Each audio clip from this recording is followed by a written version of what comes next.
গোমাংস নিয়ে সরগরম রাজ্য রাজনীতি। গোমাংস নিয়ে আরও কঠোর হচ্ছে সরকার। মন্দির নামঘরের 5 কিলোমিটার ব্যাসার্ধের মধ্যে নিষিদ্ধ গোমাংস। ঈদের সময়ও নির্দিষ্ট এলাকায় নিষিদ্ধ থাকবে কুরবানি। শুক্রবার সাংবাদিক সম্মেলন করে স্পষ্ট ভাষায় একথা জানান অসমের মুখ্যমন্ত্রী হিমন্ত বিশ্ব শর্মা। উইদিন 5 কিলোমিটার ভৱিষ্যতে ঈদ আদিৰ দৰে অনুষ্ঠান হলেও যাতে কোনো কুৰবানী হ'ব নোৱাৰে। 5 kilometre from A temple, 5 kilometre from A namghar, 5 kilometre from any religious institution. আৰু গভৰ্ণমেণ্টে ইয়াক কঠোৰভাৱে বলবৎ কৰিব যে তুমি কুৰবানী কৰিব লাগে, ধৰ্মমতে আন বিভিন্ন জন্তু কৰিব পাৰি, সেইটো কৰিবা, কিন্তু এই বিশেষ জন্তুটো বা বিশেষ প্ৰাণীটো উইদিন 5 কিলোমিটাৰ ৰেঞ্জত যাতে কোনেও কৰিব নোৱাৰে। এখানেই শেষ নয়, ভূমিপুত্র ছাড়া অন্য কোনো লোক ভিজিআর পিজিআরে থাকতে পারবেন না। তাই ট্রাইবাল বেল্টে থাকা বসবাসকারীদের তালিকা তৈরিরও নির্দেশ দিয়েছেন মুখ্যমন্ত্রী। আমার থলুয়া অসমীয়া মানুহ নহয়, খিলঞ্জীয়া জনজাতি মানুহ নহয়, খিলঞ্জীয়া ওবিসি নহয়, এসটি নহয়, শিডিউল কাষ্ট নহয়, বা আমাৰ থলুৱা অসমীয়া নহয় তিনিটা প্ৰজন্মৰ। মই গোটেই অসমৰ ভিজিআৰ পিজিআৰ আৰু ট্ৰাইবেল বেল্ট এণ্ড ব্লকত বিশেষকৈ সেন্সিটিভ জাগাত, সংবেদনশীল জাগাত বহি থকা মানুহখিনিৰ এটা তালিকা বনাব কৈছো। পিছত আমি আইনৰ সহায় লৈ আমি যি ধৰণে আইনী ব্যৱস্থা ল'ব লাগে আমি ল'ব পাৰিম। যদিও গোমাংস নিয়ে মুখ্যমন্ত্রীর এই তৎপরতা রাজনৈতিক অভিসন্ধি ছাড়া অন্য কিছু নয় বলে দাবি করেছেন প্রদেশ কংগ্রেস সভাপতি গৌরব গগৈ। সাম্প্রদায়িক বাতাবরণ তৈরি করতে চাইছে বিজেপি। নির্বাচন সমাগত বিফলতা লুকাব লাগে আর এয়া হল গোটেই ইহঁতৰ স্ট্ৰেটেজি। তেওঁলোকৰ ভিতৰত কিছুমান ক্ৰিমিনেল মাইণ্ডেড মানুহ আছে।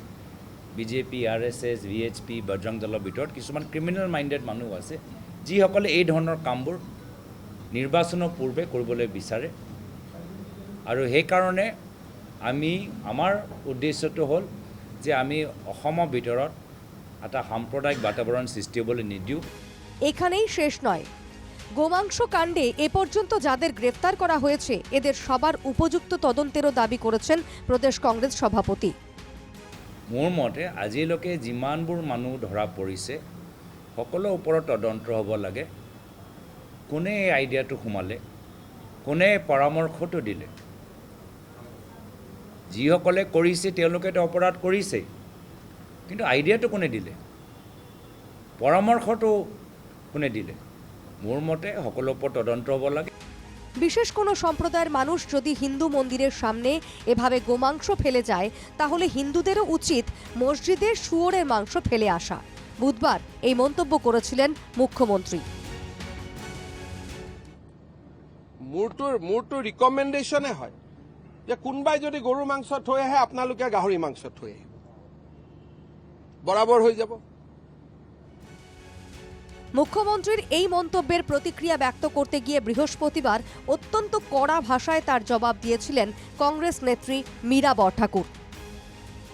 মুখ্যমন্ত্রীকে রাজধর্ম পালন করার পরামর্শ মীরার। গতিকে মই মুখ্যমন্ত্ৰীক এটা কথা কৈছোঁ, হাল এৰি শিয়াল খেদা বন্ধ কৰি ৰাজধৰ্ম পালন কৰক। কি মুখ্যমন্ত্ৰীয়ে কৈছে যে গো মাংস পেলালে আমি মছজিদত গাহৰি মাংস পেলাই আহিব কৈছে। এনেকুৱা তৰল ৰুচি নাথাকা কথা মুখ্যমন্ত্ৰীয়ে ক'লে কিমান ভয়ংকৰ দিশত আপোনাৰ যুৱ প্ৰজন্মৰ আজিৰ তাৰিখত মানে আগবাঢ়ি যাব। সেইকাৰণে মই যুৱ প্ৰজন্মক মানে এইটো এটা পৰামৰ্শ দিছোঁ। গোমাংস নিয়ে কংগ্রেস বিজেপির এই চর্চায় আপাতত সাধারণ মানুষের কোনো লাভ হবে না ঠিকই, তবে এতে রাজ্যের সাম্প্রদায়িক পরিবেশ পরিস্থিতি যে বিঘ্নিত হতে পারে এই আশঙ্কা থেকেই যায়। Bureau report, NKTV Bangla.